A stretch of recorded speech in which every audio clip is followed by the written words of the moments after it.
A group of locals are joining the nationwide movement to keep the current flag. They've just held a rally in the city and MC Joe Bond is here to explain the cause. Good evening, Joe. Hi. Now tell us about the nationwide movement to keep the flag. Well, basically we think that the process for the referendum has been botched and there's no public appetite to change the flag, with 70% of New Zealanders being against a flag change and only 25% of New Zealanders wanting one. Where did your figures come from?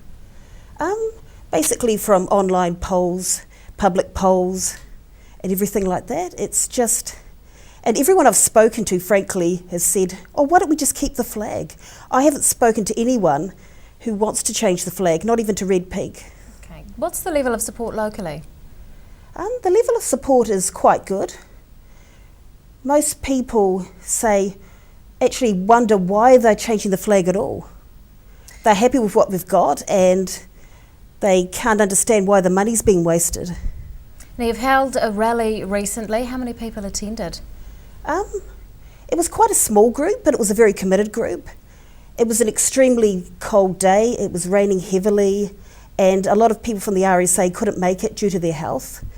But I think it will grow in time. What was discussed at the event? What was discussed was that people have fought in the armed forces under that flag. It's actually a flag of their tribe, to be more precise. People want to die with that flag on their coffin, not any other flag. People have got family that have died in the war. There appears to be a conflict of interest with Red Pig and with the Silver Fern.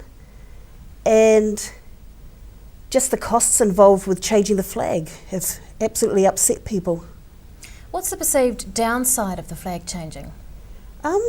Just implications of that we have signed a Treaty of Waitangi and we've signed that with the Crown, and the Union Jack represents the Crown, which they have the Magna Carta and we have the Magna Carta because of the Crown, and we have the treaty because of the Crown. And so anything that cuts the links between us and them would basically invalidate the Treaty of Waitangi.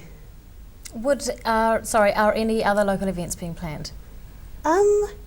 Not at this stage, but what we are going to do is attend the TPPA rally on the 8th of November.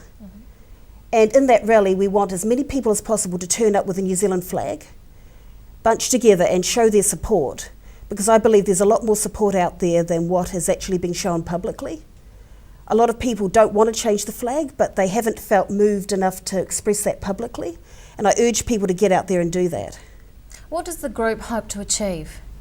What we hope to achieve is to get as many people as possible to write on their referendum, since we can't have a yes-no question, cross out all the flags and say, I want to keep the current flag. Because by doing that, that's a vote in itself and they do get counted. And it won't void the form? Well, it won't count officially, but what it will do is they will count those